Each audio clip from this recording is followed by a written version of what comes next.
"We are equals." Trump and Putin vowed to maintain regular personal contact in their first call, discuss international terror and peace in the Middle East, but avoid talking about U.S. sanctions against Russia. President Trump had his first official phone call with Russian leader Vladimir Putin today, in which the two agreed to develop relations as equals and to establish real coordination against the Islamic State group in Syria, the Kremlin said.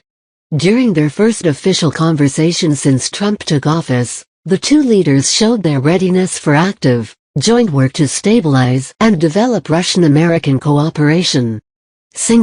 Describing it as a positive exchange, the Kremlin said they touched on many subjects from the Iranian nuclear deal to the Ukraine and Israeli-Palestinian conflicts, the tensions on the Korean Peninsula and trade relations.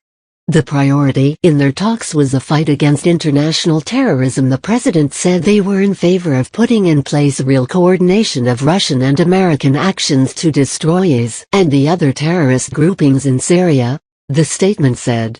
They agreed on the need to normalize relations between Moscow and Washington after the tensions during the previous U.S. administration of President Barack Obama over the conflicts in Syria and Ukraine. The two will begin preparations for a face-to-face meeting. The Kremlin has applauded Trump's promises to rebuild U.S.-Russian relations. They've been pushed to their worst level since the Cold War by the Ukraine crisis, war in Syria, and allegations of Russian meddling in U.S. elections. Trump also spoke with German Chancellor Angela Merkel and Japanese Prime Minister Shinzo Abe earlier today. The White House says Merkel and Trump agree on fundamental importance of NATO to transatlantic relations. During their extensive telephone conversation, the leaders also discussed the situation in the Middle East and North Africa, relations with Russia, and the Ukraine crisis. In previous remarks, Trump has dismissed NATO as obsolete, but British Prime Minister Theresa May, who met with Trump on Friday, said the president assured her he was "100% behind the organization." Trump and Merkel agreed to deepen German-U.S. relations and increase cooperation in the fight against terrorism and violent extremism. The White House says Trump accepted Merkel's invitation to the Group of 20 Economic Summit in Hamburg, Germany, in July. He also said he looked forward to welcoming her to Washington soon. White House Press Secretary Sean Spicer tweeted earlier that the scheduled call between the two leaders was underway. The president's phone conversation with Putin was the third of 5 calls he has planned with world leaders today. Trump has said he's open to cooperating with Russia if it helps further American interests abroad. Trump was non-committal on Friday about whether he was considering lifting economic sanctions imposed on Moscow by the Obama administration. The president had phone conversations with Prime Minister Shinzo Abe and German Chancellor earlier today and invited Abe to a meeting at the White House on February 10, Spicer said. The White House says in a statement that Trump affirmed the ironclad U.S. commitment to Japan's security. The leaders pledged to consult and cooperate on the threat posed by a nuclear-ambitious North Korea. They also discussed Defense Secretary Jim Mattis' upcoming visit to the region, including Japan. Abe was the first world leader to meet with Trump after the election. The scheduled phone call between Putin and Trump has caused concern among European allies and consternation among fellow Republicans about the future of U.S. penalties imposed on Moscow. Trump has been outspoken about his desire to strengthen ties with Russia and has suggested he is open to lifting sanctions imposed on Moscow by the U.S. government.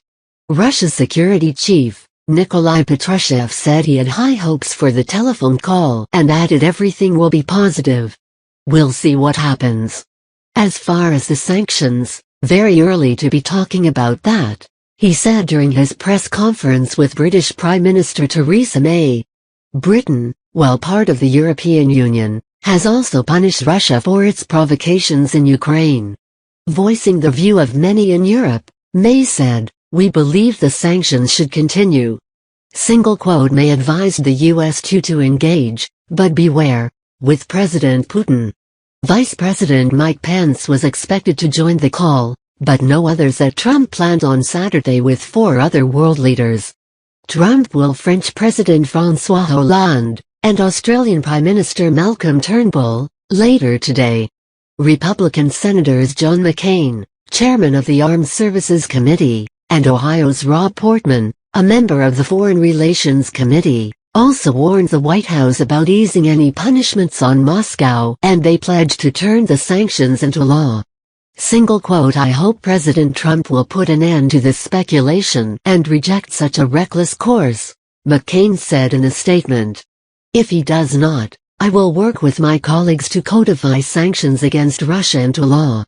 Portman said lifting the sanctions for any reason other than a change in the behavior that led to those sanctions in the first place would send a dangerous message to a world already questioning the value of American leadership and the credibility of our commitments after 8 years of Obama administration policies. The Kremlin has welcomed Trump's promises to mend ties with Moscow. But those ties have been strained by the Ukrainian crisis, the war in Syria and allegations of Russian meddling in the U.S. elections. Obama in late December ordered sanctions on Russian spy agencies, closed 2 Russian compounds, and expelled 35 diplomats that the United States said were really spies. The new penalties add to existing U.S. sanctions over Russia's actions in Ukraine, which have damaged Russia's economy but only had limited impact on Putin's behavior. In 2014, Russia annexed Crimea in Ukraine, drawing widespread condemnation in Europe and the United States and a raft of penalties. McCain has emerged as a frequent critic of Trump among Capitol Hill Republicans. He takes a dim view of trying to reset relations with Moscow and says Trump should remember that Putin is a murderer and a thug who seeks to undermine American national security interests at every turn. "For our commander-in-chief to think otherwise would be naive and dangerous," McCain said. McCain and Portman are part of a bipartisan group of senators who have introduced legislation designed to go beyond the punishments against Russia already levied by Obama and to demonstrate to Trump that forcefully responding to Moscow's meddling isn't a partisan issue. The bill would impose mandatory visa bans and freeze the financial assets of anyone who carries out cyberattacks against public or private computer systems and democratic institutions. The legislation also mandates sanctions in Russia's all-important energy sector and on investments in the development of civil nuclear projects.